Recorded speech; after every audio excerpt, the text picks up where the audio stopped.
Although the famous Hilton sisters suffered the cruelties of life together, these conjoined twins didn't actually die together. Something much worse happened. From the very beginning, Daisy and Violet Hilton were doomed to a heartbreaking end. As conjoined twins, their rise to fame was synonymous with exploitation and prejudice. Poked, prodded, and called freaks by audiences everywhere, they grew up in a world void of love. Just when the tide began to turn, the Hilton twins faced their most disturbing chapter of all. Kate Skinner was a simple barmaid in Brighton, England, but in 1908 she found herself in a bit of a pickle. Unmarried and alone, she received some disturbing news from her doctor. She was pregnant, and with twins no less, but this was no time for celebration. This pregnancy shouldered Kate with a world of economic and moral dilemmas. Her baby's futures were terribly uncertain. Fast forward to the delivery day, and Kate found herself facing a problem she could have never imagined. After giving birth to her twin daughter, Daisy and Violet, Kate looked down and saw something she couldn't make sense of. She had expected to see two withering babies, but instead she made a disturbing discovery. Her darling daughters were attached. The doctors were shocked, but this wasn't exactly unheard of. Kate had given birth to conjoined twins. The doctor who helped deliver the Hilton sisters had to make an agonizing decision: leave them conjoined or risk their lives by cutting them apart. He decided to play it safe and left them as they were. Even though he did the cautious thing, it didn't stop him from giving Daisy and Violet a chilling prognosis. He told Kate that her babies wouldn't last more than 1 month. Daisy and Violet Hilton seemed destined to be close siblings. After all, they came out of their mother's womb in a remarkable way. They joined the hip and buttocks. But it was the early 20th century in England, and their mother was an unmarried barmaid. To put it mildly, it didn't look like these girls had even a slim chance of anything but a grim future. Daisy and Violet's mother wasn't at all prepared to deal with conjoined twins.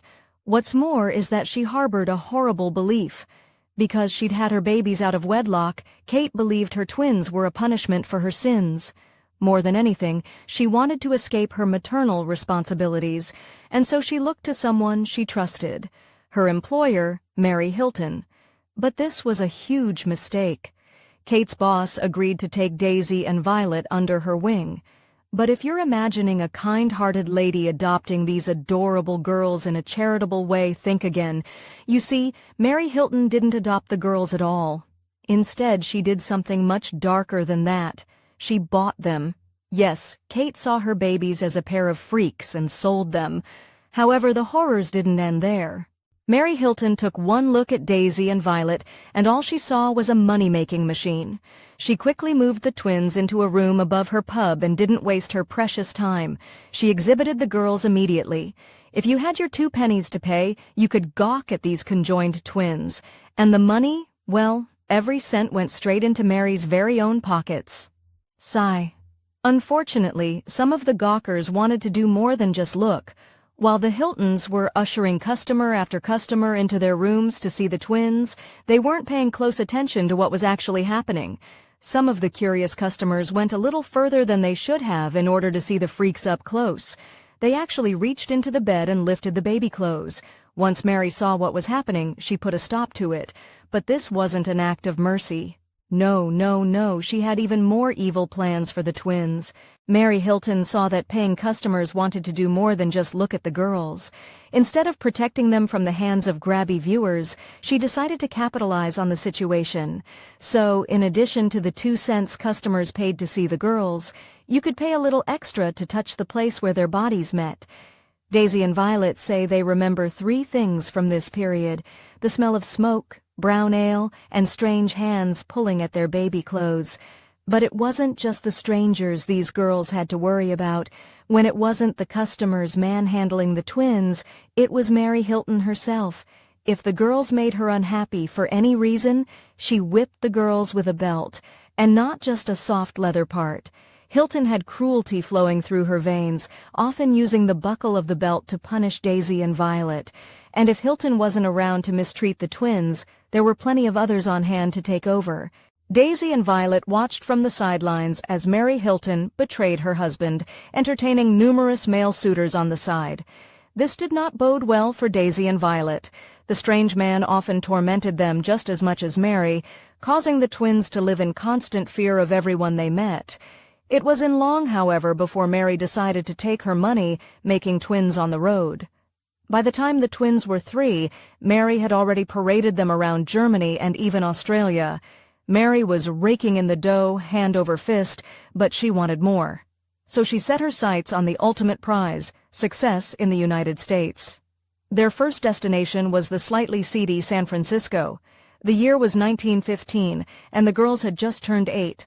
However, there was something about Daisy and Violet that Americans just did not like. Hilton and the twins showed up at a port in San Francisco, where they confronted a shocking situation.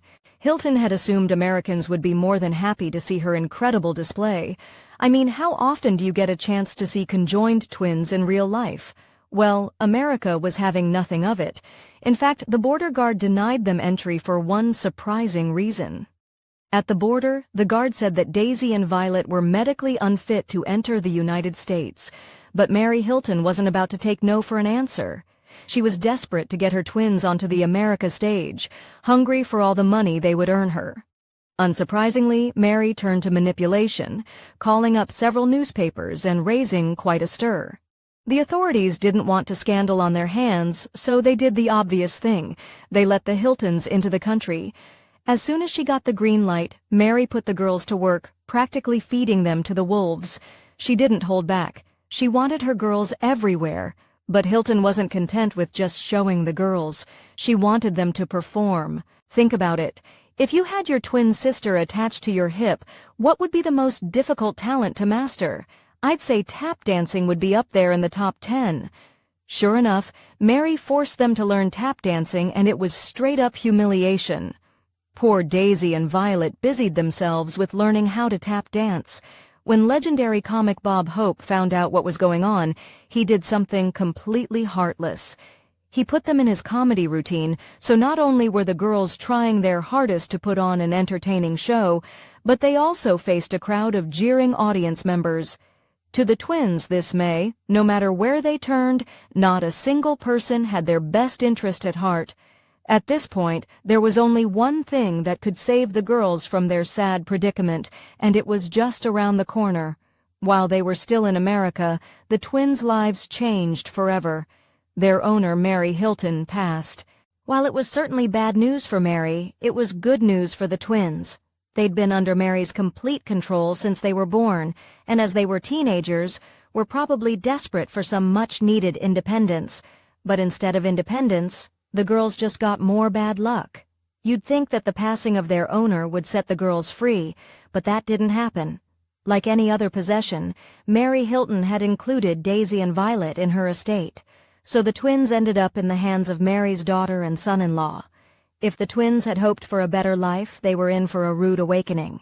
Edith Myers and her husband were just as bad as Mary, if not worse. Edith and her husband, Meyer Myers, didn't have an ounce of compassion for their living, breathing inheritance. The girls were still held captive and brutally mistreated. The Myers family flayed the girls mercilessly whenever they misbehaved. When it came to capitalizing on Daisy and Violet, Edith Myers came to a stunning revelation. Having tap-dancing conjoined twins on the payroll wasn't enough, so she stopped the performances and made the girls learn something new: music. The Myers family forced Daisy and Violet to practice the violin and saxophone for hours each day. The music lessons were bad enough, but the threats began to reach an all-time low. Edith had complete control over the girls. She kept them mostly in confinement and rarely let them out. Maybe you're wondering why they didn't try to escape. Well, if they did try to leave the house or defy her in any way, Myers would lay down her ultimate threat. She threatened to place them in a mental institution. The girls were most definitely stuck. As long as they were earning money for the Myers, there was no way out. By the 1920s, when Daisy and Violet were teenagers, they were raking in about $5,000 a week with their show. This was a heck of a lot of money back then, but once again the twins didn't have any control over their finances. Not only did the Myers take all of their hard-earned money, but the girls had no idea how popular they'd become. It didn't seem like Daisy and Violet could catch a break until they met a mysterious stranger. Through one of their acts, Daisy and Violet made the world-famous magician Harry Houdini. Harry was the one celebrity who had compassion for the girls. He saw that they were working hard and not getting a cent for it. The notorious magician took the girls aside and gave them some much-needed advice. What Houdini told the girls changed everything. What Houdini did for Daisy and Violet was quite simple. He told them to open their eyes. The girls had no idea how famous they were, and Houdini showed them newspaper after newspaper that extolled their popularity. With Houdini's advice and support, the twins now in their early 20s saw what they were, and more importantly, how much they were worth. It was finally time for the girls to spread their wings and fight for their freedom. So Daisy and Violet hired lawyer Martin Arnold in order to win their freedom from Edith and Meyer Myers. The twins brought a lawyer against their managers and demanded immediate emancipation. The judge didn't waste any time. He awarded them their freedom and something more, a whopping $100,000. In today's money, that's about $2,500,000. The girls could finally start a healthy and independent life, but it wasn't as easy as it seemed. Free from their captors, Daisy and Violet surprised everyone by returning to the stage. While I guess it was the only thing they knew how to do, but at least this time they would keep the money they earned. They hit the scene with the Hilton sisters' review, and even tried to differentiate themselves from each other. Daisy dyed her hair, and they both started wearing clothes that didn't match. The twins were getting their first taste of independence, but they still had some hard lessons to learn. Freedom was obviously the best thing for the Hilton sisters, but there was a devastating downside. They now had to take care of themselves. Under the constant care and oversight of first Mary Hilton, then her daughter, the twins had never learned the basic skills of everyday life. Managing their money, keeping themselves well-fed and healthy, were now left totally up to them and them alone. With their dwindling finances, the girls needed to find a way to keep themselves afloat. Adulthood and independence were far more difficult than they ever imagined, but this was only the beginning. The public's interest in their shows, the twins' only source of income, was waning. In search of money, the Hilton sisters turned to a still new form of entertainment: films. In 1932, horror filmmaker and circus performer Todd Browning began searching for what most people called circus freaks to appear in a film about love and mystery under the big tent. The movie was Freaks, and it was ready, set, controversy. Some of the controversies with Freaks started long before it hit the theaters. It seemed that the other actors at MGM didn't want to eat with some of the stars of the film. To keep things calm at the studio, they built a table outside so the freaks could eat away from the other performers. For some reason, Daisy and Violet didn't receive the freak label and got to eat inside with the so-called normal performers. But that didn't mean there weren't any problems in the lunchroom. Since Daisy and Violet were eating in the lunchroom with other MGM employees, it was inevitable that they'd run into a few celebrities. F. Scott Fitzgerald, the author of The Great Gatsby, wandered into the lunchroom one day and stopped abruptly in his tracks. His jaw dropped as he watched something disturbing take place right in front of him. What Fitzgerald saw in the lunchroom was none other than the Hilton sisters, but it wasn't just their appearance that made the celebrity author choke. It was what they were doing. As far as Fitzgerald could make out, it seemed that one Hilton was reading the menu, but somehow the other one was also taking in the information. Fitzgerald later said that the sight made him nauseous. Eventually, the film wrapped, but what would moviegoers make of this very controversial film? Once filming was complete, the Hilton sisters had to wait on pins and needles to see themselves on the big screen. Well, it almost didn't happen. Because the film depicted a side of life that filmgoers didn't really feel comfortable looking at, the movie received a complete ban in Australia, the UK, and in several US states. Strangely, some of the bans lasted a really long time. In the UK, audiences couldn't see the Hilton sisters perform in Freaks because authorities banned it not once, but twice. It received a ban when the film first came out. Then again in 1952, authorities didn't lift the ban until 1963, which made it the longest ban on a film in UK history. In fact, in some US states, the ban is still in effect. Despite all the controversy, however, the twins' hard work paid off. In spite of all the bans, Freaks went on to receive praise. Premiere Magazine said it was one of the 25 most dangerous movies. Entertainment Weekly pegged it at number 3 of the top 50 cult films of all time. Unfortunately, the praise for Freaks wouldn't surface until many years after its release. In the meantime, the Hilton sisters faced a daunting new challenge. Now that the twins were young women and free from their managers, something inevitable came up that proved to be completely awkward. Daisy was the first of the two to take a lover, but how does that work when your sister is always going to be along for the ride? Violet later said that when her sister was being amorous with her boyfriend, she'd simply turn over, read a book, and eat an apple. Eventually, it was Violet who wanted to make an honest woman of herself. Her boyfriend was musician Maurice Lambert, and the two were more than happy about getting married. They applied for a marriage license, but to their shock and dismay, they got a big fat no. Judges across the country called their love indecent and immoral. Once again, the sisters faced extreme prejudice, and it doomed them to immeasurable heartbreak. In lieu of this rejection, Violet and Slambert eventually broke up, but Violet wasn't ready to give up on marriage altogether. The state finally came around and gave Violet the right to marry. However, when she decided to tie the knot, it wasn't for love. Most people consider her wedding to actor James Moore to be more of a publicity stunt than true love. They believed this for 2 reasons. The couple charged their guests a 25-cent admission fee, and moreover, the groom was gay. Unsurprisingly, Violet and Moore had the marriage an old 10 years later, but wedding bells would soon ring again. This time, it would be Daisy's turn. Violet's first taste of marriage had been more than a little sour, but that didn't stop Sister Daisy from giving it a try. Unfortunately, there were red flags everywhere. Her groom was the dancer, Buddy Sawyer, and he just happened to be gay. This was a recipe for disaster, and only 10 days after the couple said "I do," the marriage was already over.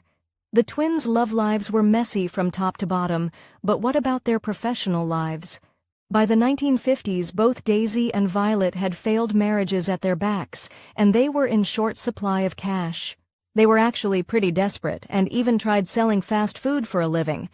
The twins bought a hot dog stand and hoped that their celebrity status would draw customers. The other vendors in the area weren't keen on competing with conjoined twins, but they didn't need to worry. The business failed spectacularly. Following the failure of their hot dog business, the Hilton sisters finally got a big break. The 1952 film Chained for Life actually used the story of the girls' lives as a starting point. The rest of the film was pure fiction, turning their story into a conjoined twin noir thriller. Daisy and Violet thought that they were finally on the right track, but they were so wrong. Unfortunately, critics weren't buying Chained for Life. Changing the sorrowful and often harrowing life story of Daisy and Violet into a thriller didn't impress critics or entice audiences into the theater. Later, Chained for Life even received an unwelcome accolade. It was included in the Worst of the Worst Film Festival. Yes, the film was a failure, but that didn't stop Daisy and Violet from throwing themselves into the spotlight. With the disastrous film behind them, the Hilton sisters did what they could to earn money. Instead of trying to remove themselves from any association with the failed film, they did the opposite. They toured the country promoting it. Daisy and Violet happily appeared at double-built screenings of Chained for Life and their first film, Freaks. These appearances paid, but they didn't pay well.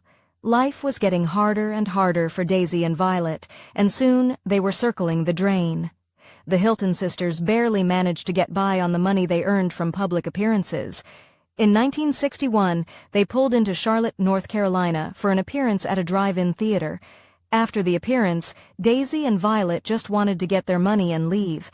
The Hilton sisters couldn't locate their manager. It turned out he'd taken off while the two were performing. The heartless reason? The twins weren't bringing good money anymore. There was, however, something even more devastating about this turn of events. Not only was the manager a source of income for Daisy and Violet, but he was also their ride home. The twins had no money and no wheels, so they had to get resourceful and pragmatic. Instead of returning to show business, the twins ended up getting jobs as cashiers at a local grocery store. Once Daisy and Violet had won over the heart of the grocery store owner, he did something rather touching. He designed a counter that would accommodate the two sisters working side by side. This afforded them a very well-deserved, rare slice of normalcy. Unfortunately, fate had another cruel twist in store for them. In 1968, there was a bad case of influenza that ripped across the United States. By Christmas time, both Daisy and Violet had caught the virus and suffered a great deal, but it was so much worse than anyone realized. In the new year, the twins didn't show up for work at the grocery store. The store owner became alarmed and called the local authorities, who broke down the Hilton sisters' door. The officers entered the twins' apartment and found their lifeless bodies.